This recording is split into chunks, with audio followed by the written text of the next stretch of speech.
Hello. So I've been doing a few other Empires and Puzzles tutorial videos over the last year or so. Hopefully you've seen them and maybe they've been of help to you. I've never claimed to be the most expert of players, but I think after a year and a half of playing the game, I have acquired at least some knowledge that's useful to others, and hopefully it has been. But after a year and a half, I've decided to quit playing the game. It's just I've had enough of it.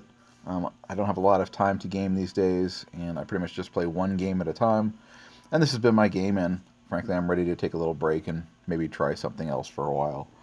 I kind of tend to do this in cycles. I play games, as much as I can and enjoy them, and when it's time to stop, I stop, and I generally don't go back. So I'm not expecting that I'll be back playing this game ever again. However, my son has this same account on his phone, which is my old phone, and he plays it sometimes. So my the account will live on, probably not get played a whole lot or do much more advancement, but perhaps at least a little. But anyway, I've enjoyed the game. I think the reason the game appeals to someone like me is I really like this idea of progression of you're playing and getting better and increasing and expanding your capabilities, um, and like that. And to someone like me, that's just very appealing. I just like I'm sort of a goal directed person, and having that ability to constantly be attaining goals and then setting new ones. That's just very pleasing to me. So after a year and a half, I've acquired a pretty decent roster of heroes. Not great compared to some of the other people in my guild, because a lot of people in my guild are really hardcore players in my alliance. A lot of them drop a lot of money on this game. There was something here in the chat earlier talking about a guy had just done a 70 hero poll, pulled 70 heroes at once, which, the kind of money you have to drop into the game to do that. I mean, I I played the game to have fun. I put in a little bit of money from time to time. I think one of my first videos was about getting a VIP subscription, which I think was worth it when you're starting out. But I've probably put maybe a total of $10 in this game in the last year. Um, and so this is what a team looks like with sort of organic progression without having done any real spending of money, just doing those huge polls of characters. And so in that time, I acquired, I think, was it 13 or 14 legendary heroes? 1, 2, 3, 4, 5, 6, 7, 8, 9, 10, 11, 12, 13, 14, yeah. And I had three.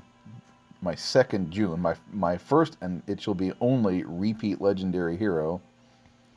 Um, and I had him and her and Vivica were my own that I did not get ascended to the final tier just because I did not have the materials to do it. And again, I'm not the sort of person that's going to spend money to do it. So I had 14 legendary heroes, all but three maxed out, and then I don't know, something like another 35, 30 or 35 maxed out 4 stars. Lots of repeats, as you can see here. I have, count them, 1, 2, 3, 4 Cademans. That's just the luck of the draw, and I used him, actually. Um, some Chows, some Leek Sues.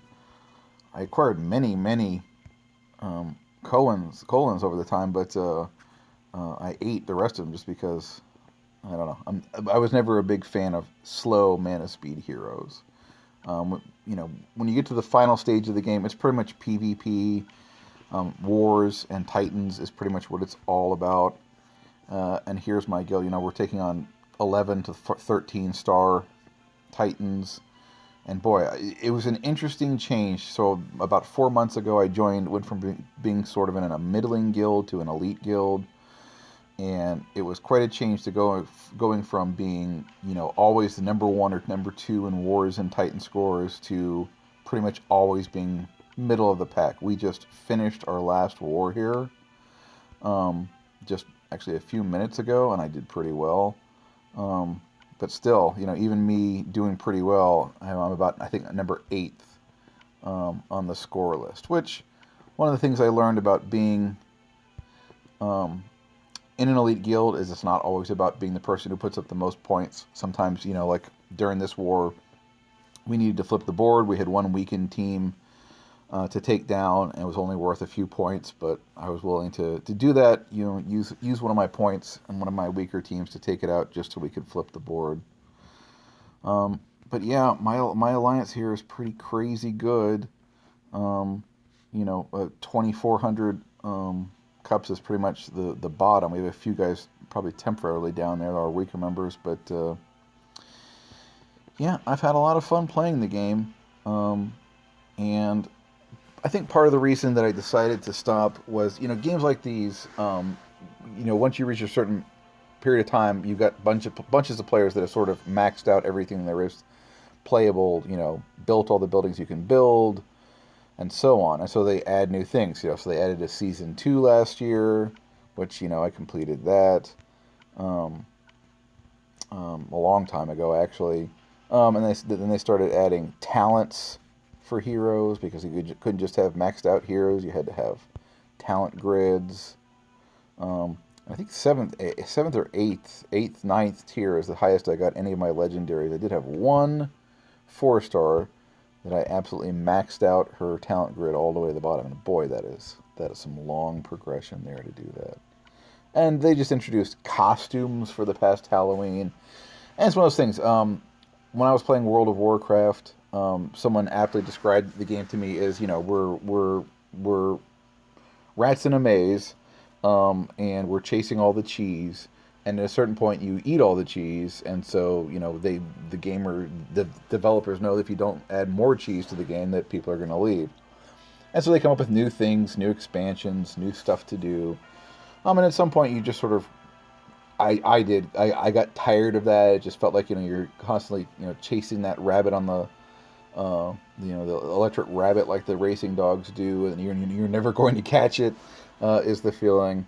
But still, I enjoyed the game for what it was. So I'm actually going to be semi-retiring this account. My guild is big enough. We actually have like a, you know, training up guild, and we also have a retirement guild alliance. So I will be moving to our retirement alliance. And I don't think I'm going to come back and ever play the game. I'm going to uninstall it from my phone. But my son has it on his phone, and he'll probably still play a little bit. And everyone knows I've been saying for a while that I'm going to leave. So there's some nice goodbyes from the guild. So anyway, that was my experience, a year and a half exactly, just about. I think I started playing in June of 2018. So just about exactly a year and a half of playing the game. And something I've learned, very good lesson to learn, is, you know, is that everything in life, whether it's a job, relationship, a car you drive, a hobby, anything, video game, everything has a beginning, a middle, and an end. And one of the hardest lessons to master is to know when the end is here for something, and it's time to say goodbye. So I've reached that end with Empires and Puzzles. I very much enjoyed the game, but it's time to move on. Hopefully I've enjoyed this ride with some of you, watched some of my other videos, and maybe been helped out by them. Thanks very much.